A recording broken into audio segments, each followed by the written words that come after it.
وانتي سلاوات dura جدادس diimaa dibadha awwal marraa garuu kana dibadhe rifeensa kiyya muree awwal marraa kana dibi firiizii godhadhee akka iftuu sanitti bara oromoon asirraa na iyyadhee sodaadhe.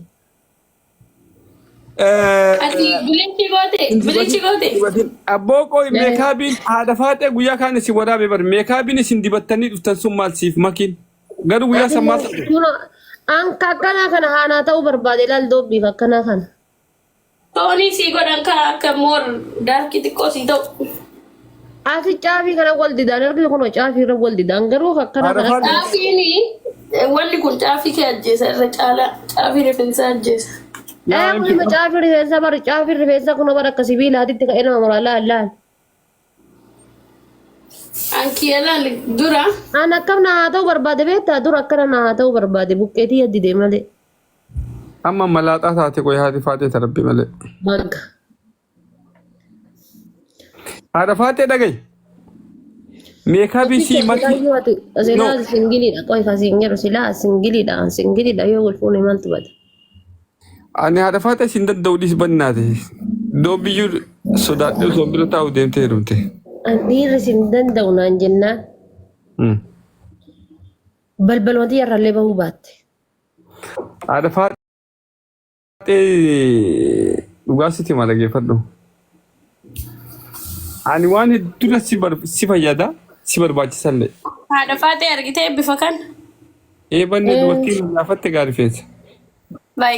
Kana. Atillee banatu boontu atillee galchisa. Kana caafii isaa kan argitee. All the way gubbaa sani amma laala akka jiruun gurraacha kun achirraa ka'ee haga asiitti gad deebi'ee asitti dhiise bakka irra deebisee hin dibu. Ka ture sababbiin isaallee rifeensa sirraa ajjeessa beektaa kalariin kun. Caafii rifeensa daameji sirraa godha akkuma jirutti. Amma haadha faatee gurra si calaa'u barattee laalchassa waan qabduufi waan kanaan beekte jechuudha akkuma nama tokko. Waan kana ittiin deebisin haasirraa guroo ifumaa ta'u malee. In bareeda garuu rifeensa caafiin isaa akkuma jiruun sirraa dhumata. Anni caccaba barri fe'atee shintibeetii yoo seenee durumaa jechuudha shintibeetii yoo seenee asii file akkana qeqqeemxamee mummuramee yaa'a. Bishaan keessa soogidda qaba? Yaa bishaan soogiddaati. Yaa bishaan soogiddaati akkas nama godha. Ifadhee bakka bishaan akkana mummuramee narraa yaa'a. Gingizee qalamiin dibadheetiin jedhe xiqqoo wayyaadhaan sanumaan qalamii dibadhaa. Qalamiini rifeensa illee akkuma like furdisuullee sii godha xiqqoo. And also garuu is not healthy. Caafii isaa kan argitee bar an dura diimaa dibee ture. Diimaa dibee jechuudha. Diimaan eessa gale beektaa dhumatee asit gale. Irraa bahuu bichaaf diimaani waan qallaalii ittiin dibne waan qallaalii diimaa bicha irraa baasuudha. By the way diimaani takka diimaa dibnan never. Inuma ammallee waan badee si fakkaatu malee diimaan inuma badu. Kalariin rifeensa keessa rifeensi diimaani. Rifeensi akka diimaa takka diimaa dibnan dasse rifeensa kee keessaa inuma bahu gonkumaa.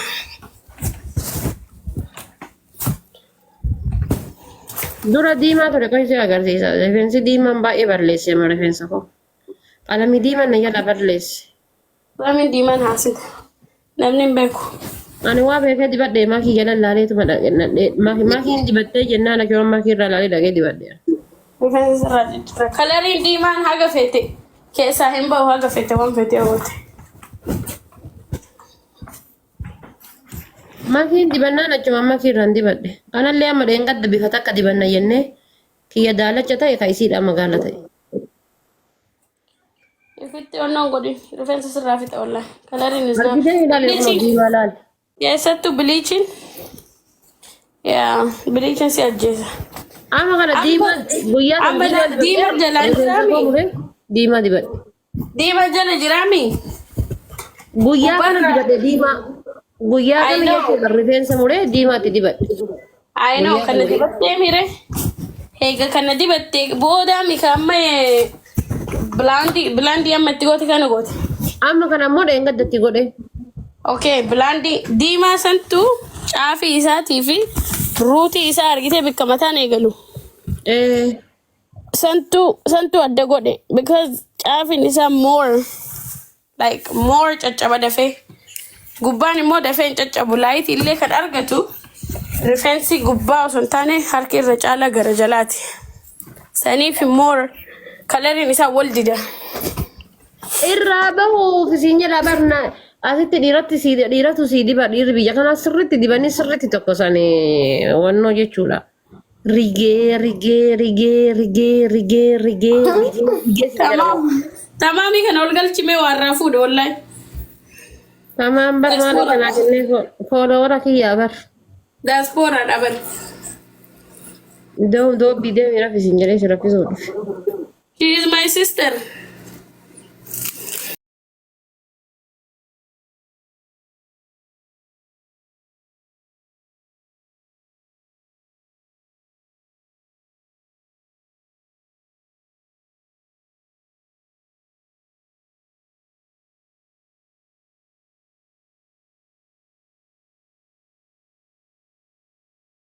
Bukan ingin sorean, anda nak kasih Womanatti dhiyaattee fi naagaltee jirti. Siti di Abdullee gadi boaya kan keessa fudhatachuun qabanga. Nama walitti dhiyaatuun bar dirqama wanni hin qabdu bar dirqama gosoota akka ta'uu hin qabnu bar. Hundi uummanni TikTok kanarra jiran gubatan ibsaa silaa ibsaa wajjin tumaadatu baatee miliyoona seente ibsaatutu geemasi taphachiise ibsaatutu deema si qaanyese ibsaan maal na godhee qabu dhufee naa kanne. Ibsaanis ilma Oromooti kunis Oromoodha min ችግር አለ naaf ibsaan normaal nuti taphanne joko falla rakkoon teessan maali isin Naftanya na seeta moo maal isirraa godha rabbii sinu misdaadhaati maal abdiin teessan maa akka na jibbitan argaa dhageetti teessan waan ati kaayirra taphattee qofoltee dhalaanuuti si wajjin taphattee si wajjin qofalti jaalalaa bar dubbiin jaalalaa bar tanaaf gubattanii akka taatan dhabdanii bar osuma gubattanii tokkolee falaqoo san keessa keessaa wallahi duuna arsan yeroo hedduu wallahi waan kana waardaanaan dubbadha jeetuma keessa kiyya katina guggubataatu manni jira maaliif tanaa yoo si cabsatu barbaadan waardaa jennit waa'ee katee waa'ee fi haasa'u maaluma ibsaa sa'aatii 24 diqaala deema gaafadha deema haadha fi abbaa sana du'aa hin godhaa jaani jaalala namaa yoo rabbi sii kan abbummaan fadhe kursi jaalata abbaan fadhe waardaa miti ganaa zinnaash na jaalatu teessit maal abbaa sana fiddate zinnaash jaartin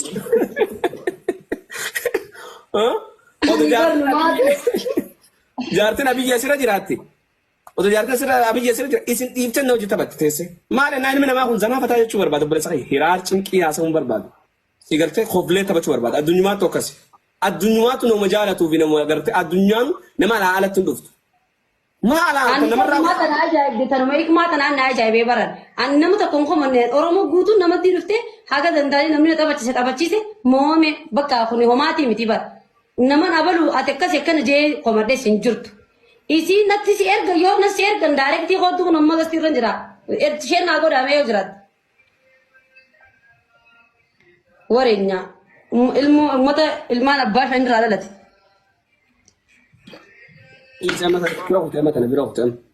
Atilleen silama dosira abiyyu jiraate wallahi warda ummata kana mara dhiise hikmallee dhiise sooti taa'ee haasa'uufan abba akka uumama bakka namni kun nama zanaa fataa jee taa'e warta cinqiinaa sun hin jettu bar mee laayif si takka galaarii naa guutu jettu dhageesseet galaarii geema guyyaa geema taphate sanoo akkaataa geematti irraa himanuun beekan wanti hin banamteen ililii naa kan naa jee taa'ee haasaa geemarraa haajaan qaban guyyaa takka geema taphadhee na taphachiisaa jee hin beeku bakka if dandeetiin deema tiktok akka nama takka dhufee irrattiin qamaa irrattiin fataa jaa addaan deemna dhumate haddas jee dhufee namatti wanta jee deemuu ni danda'a haddas hin jiin akkasumatti akkasittiin geemallee akkasumatti hin qabadde gandummaa fi biyyummaa fi akka wal beekanii siin haasawatu tanatti hin waan fide ta'e nama kam yoo jaalatte ganda isaatiif maal isaatiif miti kana isinin jechuu barbaadas galee warroonni sammuun keessan gandummaa ofii maas keessa qabatanii deemtanii gara gandummaatti nama harkistan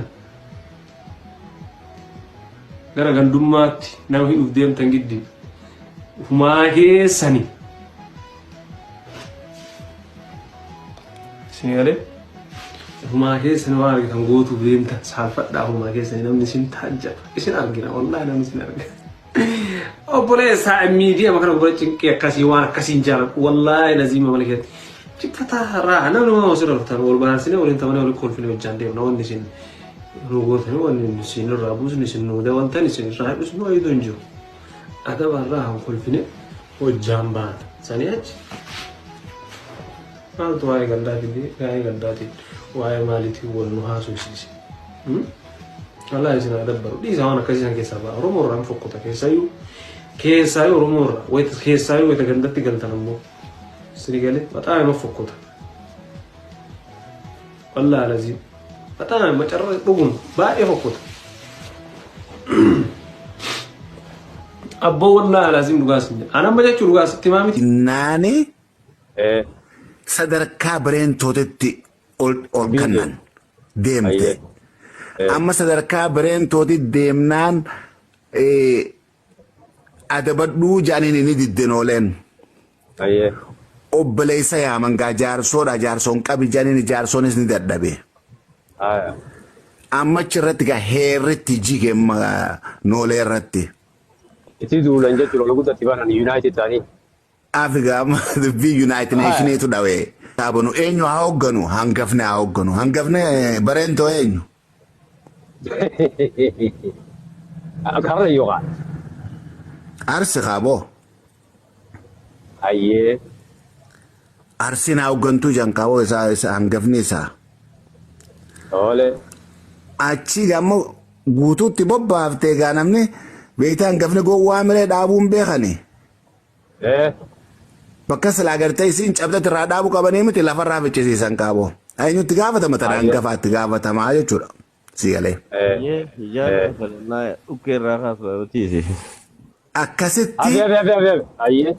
Akkasitti nooleen gabaabbatte.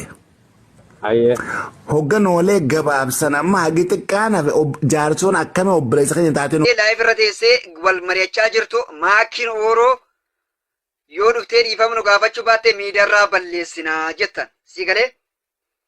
Maakiin ooroo isin miidiyaarraa balleessuu dhiisi. Uummanni habashaa miidiyaarraa balleessina jedhanii dadhaban. Tiktookii isii balleessa malee isii balleessuu dadhaban. Micoon intala jaalalaati. Micoon qabsooftuu Oromooti. Micoon qawweedha. Sigalee micoon shugguxiidha. Diina isii akkatti ilaal jechummaa isii kun akka qawwetti. Sigalee uummata mataa facaasa. Diina isii mataa facaasii gartee micoon shugguxiidha qawweedha. Kanaaf shirri isin shirtan kuni abadan hin milkaa'u. Maakiin dhuftee dhiifama isin gaafachuu dhiisi. Dhalattanii keessanuu isin hin beektu. Micoon nama gantummaa bakka bu'u miti. Intala Oromoo kutaa 11 malee intala Harargeetii miti.